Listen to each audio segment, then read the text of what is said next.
Good morning students. Class 7 के सभी बच्चे अपनी हिंदी रीडर की बुक खोलिए और पाठ 2 निकालिए। पाठ का नाम है मंत्र।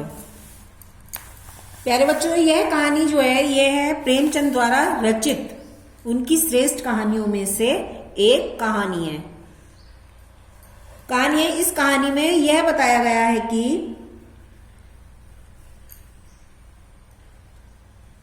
कि संसार में ऐसे भी मनुष्य होते हैं जो किसी के प्राण निकलते हुए देखकर भी अपने मनोरंजन को ही प्राथमिकता देते हैं।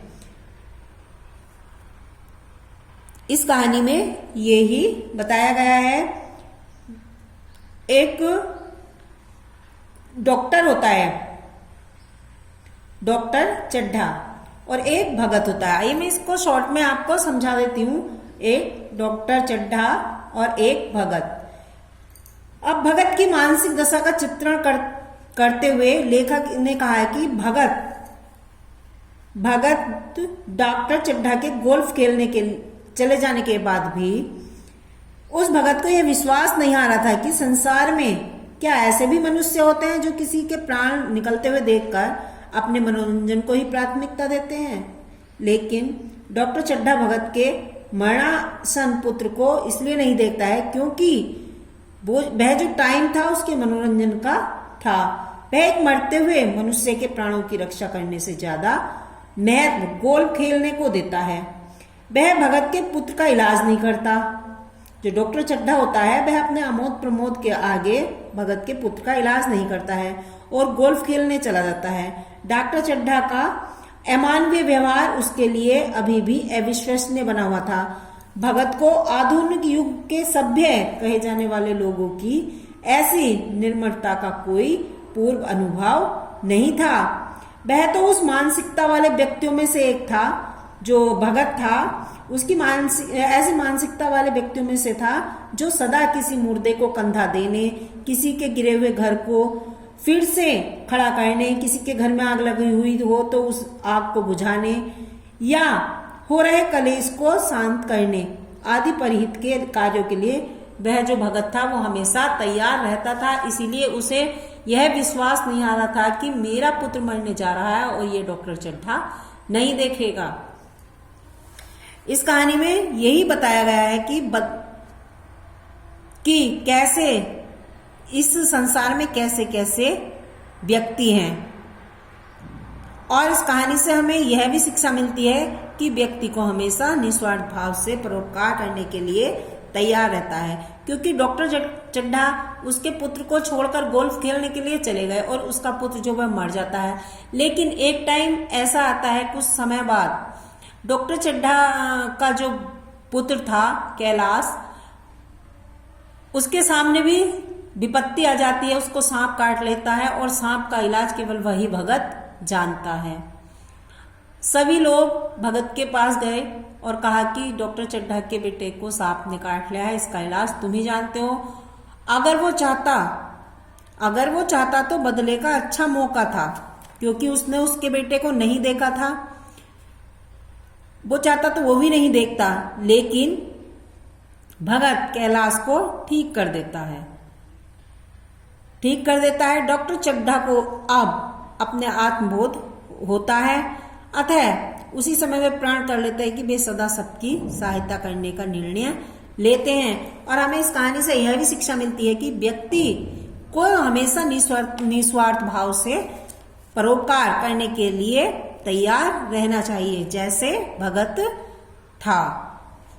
क्योंकि भगत ने निस्वार्थ भाव से उसके बेटे की रक्षा की थी, बचाया था। आइए देखिए, इस चैप्टर में देखते हैं बूढ़ा व्यक्ति डॉक्टर के पास किस उद्देश्य से गया था। तो बूढ़ा व्यक्ति डॉक्टर चड्ढा के पास इस उद्देश्य से गया था कि उसके पुत्र का वह इलाज कर देगा और उसका पुत्र बच जाएगा। अब डॉक्टर चड्ढा ने बूढ़े के पुत्र को देखने से मना क्यों कर दिया था। डॉक्टर चड्ढा ने बूढ़े के पुत्र को देखने से इसलिए मना कर दिया था क्योंकि वह उसके खेलने का समय था, क्योंकि वह उसके खेलने का समय था। मृणालिनी कैलाश से किस काम को करने की जिद करने लगी? कैलाश ने पहले क्यों मना कर दिया था? मृणालिनी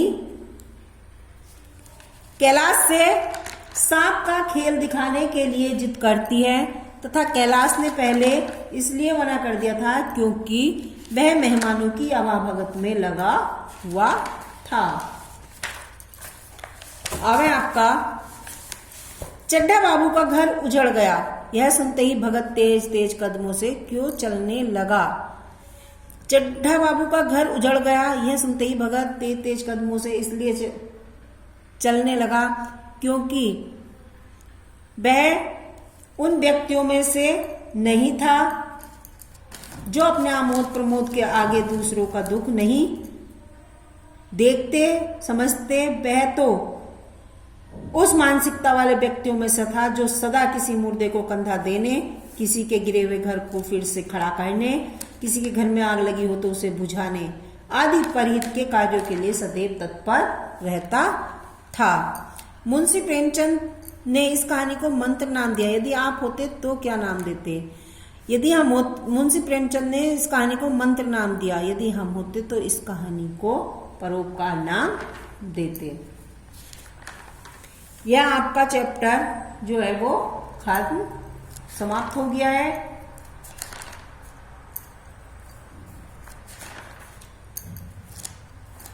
आइए हम आगे देखते हैं। नीचे दिए गए विकल्पों में से कौन सा शब्द पर्यायवाची नहीं है? वन, जंगल, कानन, सुनसान, अरण्य। सुनसान, इस पर टिक लगाएंगे। बुद्धि, मेधा, मनीषा, मति, विदेही, तो इसका सही आंसर हमारा मेधा। वस्त्र, बसंत, सलील, चीर, अंबर, तो इसका सही अर्थ है सलील। ठीक है, आइए अब देखते हैं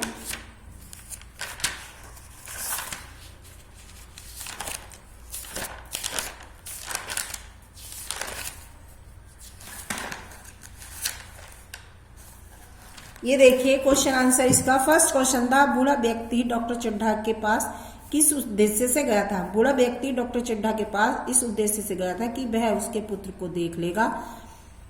डॉक्टर चड्ढा ने बूढ़े के पुत्र को देखने से मना क्यों कर दिया था? क्योंकि संध्या का समय था और वह गोल्फ खेलने जा रहा था, वह उसके खेलने का समय था। फिर है, मृणालिनी कैलाश से किस काम को करने की जिद करने लगी? कैलाश ने पहले मना क्यों कर दिया था? मृणालिनी कैलाश से सांप का खेल दिखाने की जिद करने लगी। कैलाश ने पहले इसलिए मना कर दिया था क्योंकि वह मेहमानों की देखभाल में लगा हुआ था। अब आता है, चड्ढा बाबू का घर उजड़ गया है, सुनते ही भगत तेज तेज कदमों से क्यों चलने लगा? क्योंकि भगत का मन डॉक्टर चड्ढा से प्रतिशोध चाहता था, किंतु उसके मन में छिपी परोपकार की भावना उसे कैलाश के प्राण बचाने के लिए प्रेरित करती थी। इसीलिए डॉक्टर चड्ढा का घर उजड़ गया, यह सुनते ही कि भगत तेज तेज कदमों से चलने लगा। मुंशी प्रेमचंद ने इस कहानी को मंत्र नाम दिया। यदि आप होते तो क्या नाम देते? तो हम होते तो हम परोपकार नाम देते। आपका चैप्टर 2 खत्म हो चुका है। आज के लिए इतना ही। धन्यवाद बच्चों।